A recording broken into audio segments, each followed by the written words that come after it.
In this review and prediction, we discuss travel plans, direwolves, grayscale, and war. Thanks for viewing. If you do like this video, be sure to share it with your friends, upvote, and subscribe for more. The episode begins with the Mother of Dragons surrounded by members of her council. As they evaluate their options, the Queen finally addresses Varys for his involvement in the plot to kill her in Season 3. This encounter is resolved in a rather wholesome way. I believe that both parties are on a mutual understanding. Varys, if he believes the Queen to be performing poorly, will address her instead of plot behind her back as he has done in the past, and if she believes he is not doing this, will burn him alive. As much as we love Varys, this is a rather fair trade for who his character is.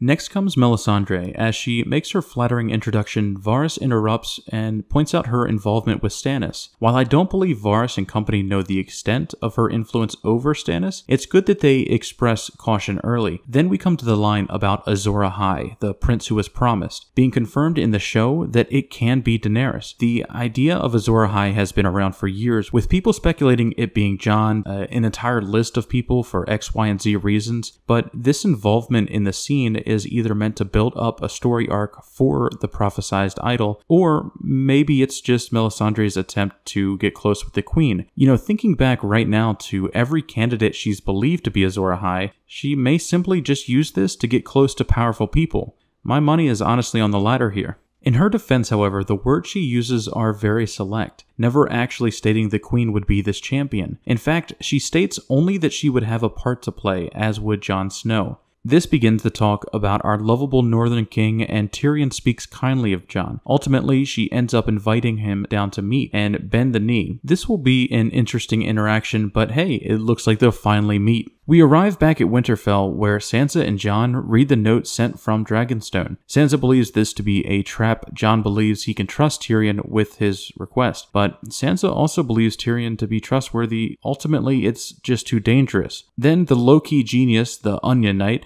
finally brings up the fact that dragons would be pretty powerful against landlocked undead who don't like fire. Then on to King's Landing, where Cersei meets with the Lords of the South who pledge to Tyrell.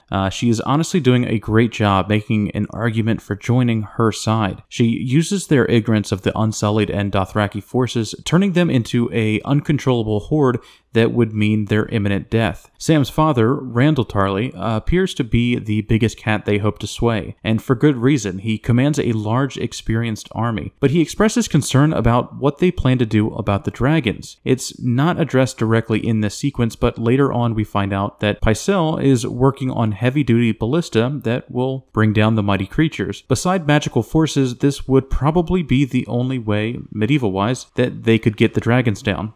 Jaime takes Randall away from his son, Dickon, directly asking him which side of the war he will be. Randall uses this as an opportunity to be as direct as possible with Jaime, stating that he will not betray his alliance to Lady Tyrell. However, in the final pleas, Jaime reinforces that she now aligns with savages and eunuchs. I believe that this may have caused some doubt in his mind. Only time will tell, but I commend Randall's ability to be forward in this state. Made for a great scene, and it draws a lot of tension to the south. We come to Dragonstone, with every lead in attendance. The Dornish, Greyjoy, and Tyrell heads believe that a full-on attack of King's Landing is the way to go, end this conflict once and for all. But Tyrion battles back, with backup from the Queen quoting that she doesn't want to be the Queen of Ashes. Basically, she doesn't want to unleash her dragons, kill everybody, because then who would she rule? I love this scene for so many reasons. Tyrion confronts Arya, who killed his niece with a poisonous kiss. Then Arya, who we find still has grief that Oberyn died fighting for Tyrion. Lady Tyrell brings up an amazing point. Her daughter was loved by all. A saint to the weak and homeless, she fed and clothed. Ultimately, she still died with nothing to show for it. Daenerys takes this into consideration, but already has a plan drawn up. Berating the outside of King's Landing will be the Dorne and Highgarden forces, instead of the Unsullied and Dothraki. Arya will sail with the Greyjoy ships to get their army here faster, and Tyrell will order their forces to march north. The Unsullied and Dothraki will take the Lannister stronghold Casterly Rock. They agree, and Lady Tyrell speaks with Daenerys in private, and the only statement worth noting is that she should be a dragon. Grey Worm and Missandei get it on, in a way. I've actually never wanted another man to have a penis before. That's kind of a weird feeling. We then arrive at Old Town, and Sam decides he isn't going to stand idly by while Jorah, the son of someone he considered a mentor and friend at the Wall, dies. He goes against the wishes of his superiors and begins practicing an experimental procedure that may or may not have gotten the previous attemptee grayscale. It's insanely painful and involves him removing the infected skin from his body. Ouch. Arya, hot pies. This touching moment brings one important thing into realization. Arya is going to Winterfell. Called it, baby. Let's go. Family reunion. Tissues at the ready. Back at Winterfell, the raven Sam sent finally reaches Jon. Dragonglass can be found at Dragonstone. This overall sways Jon to go to the island, leaving Sansa in charge of the North for the time being. But before we reach that conclusion, every Northern party voices their opinion about his action. This shows two things, really. Jon is a different kind of leader, allowing people to speak with open discussion.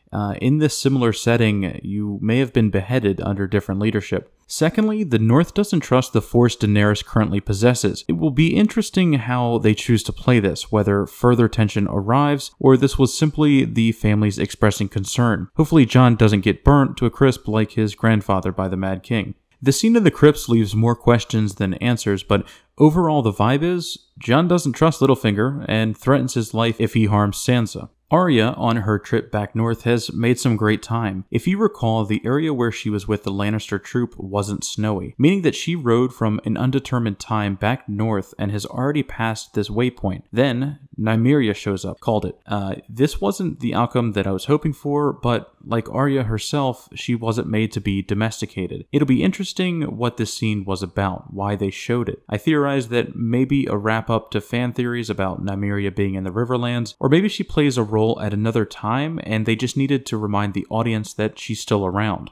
Then comes the final scene. Euron Greyjoy attacks Yara and Theon with the Sand Snakes on their way south to rally the Dornish army, destroying a large portion or all of their ships. Hopefully not all, because if the Unsullied and Dothraki are landlocked at Dragonstone, it will be quite the journey to reach Casterly Rock. Regardless, the scene is quite a spectacle. Quality camera work, and they do an amazing job of bringing Euron Greyjoy alive in this, showing how mad and crazed he really is. In the end, he captures two important Sand Snakes, and Yara, oh Theon, man, jumps into the water and lets his sister die or be captured. Let's be honest though, what do people expect he could have done? His forces were dead. Even if he managed to get close enough to harm Euron, he would have never escaped with Yara and himself. He saw a path to keep himself alive for today, and he took it. So with that, the episode ends. Daenerys is planning attack, Jon is heading for Dragonstone, Arya is heading to Winterfell. Cersei is seeking more support in the south, Euron finally has his gift, and Theon is still a broken man. Oh, and last but certainly not least, there is hope for Jorah. But with that, guys, this has been the review. Thank you so much for stopping by. If you did like this video, please be sure to share it. I'm trying to grow the channel for Game of Thrones content, and your support in that venue would be great. Thank you so much, guys. Much love. Peace out.